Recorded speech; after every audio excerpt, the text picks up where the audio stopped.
네, 그런데 온라인에서는 괴담까지 퍼져서 불안감이 커졌습니다. 홍역 백신에 대한 겁니다. 바로 팩트체크를 이어가겠습니다. 오대영 기자, 백신이 자폐증을 일으킨다는 정보가 확산이 됐죠? 네, 유사의학을 옹호하는 사람들 사이에서 퍼졌습니다.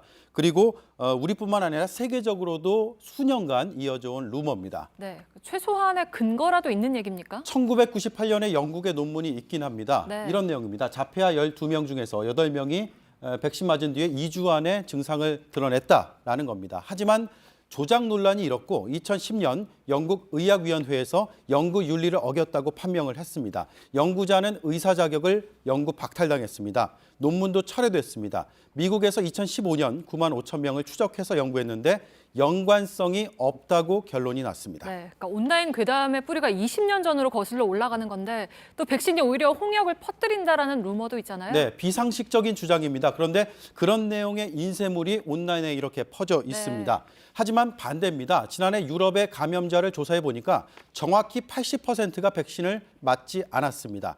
WHO는 백신 거부를 중요한 요인으로 꼽고 있습니다. WHO의 실증 연구도 있습니다. 접종률이 13%포인트 늘자 사망자 수가 80% 급감했습니다. 네, 그러니까 홍역 백신에 대한 괴담은 특히 미국하고 유럽에서 굉장히 좀 문제가 됐었잖아요. 네, 심지어 미국 대통령이 후보 시절에 이렇게 주장했습니다.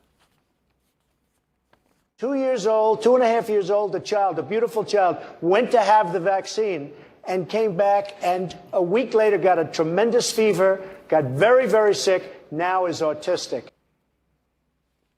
네, 이건 지구온난화가 가짜라는 주장과 함께 트럼프의 대표적인 거짓말로 드러났습니다. 유럽에서도 백신에 대한 루머가 많아서 지난해 EU 차원에서 대응에 나섰습니다. 네, 그러니까 홍역이 흔히 후진국병이라고 불리는데 꼭 그렇지도 않은 거네요. 그리고 우리나라의 접종률은 좀 세계적으로 높은 편 아닌가요? 네, 98% 정도입니다. 네. 국제 권고 기준이 95%니까 우리가 더 높습니다. 크게 걱정할 수준이 아닙니다. 다만 면역력이 약한 사람, 사각지대에 놓인 사람은 특히 주의를 해야겠습니다. 네, 팩트체크 오대영 기자였습니다.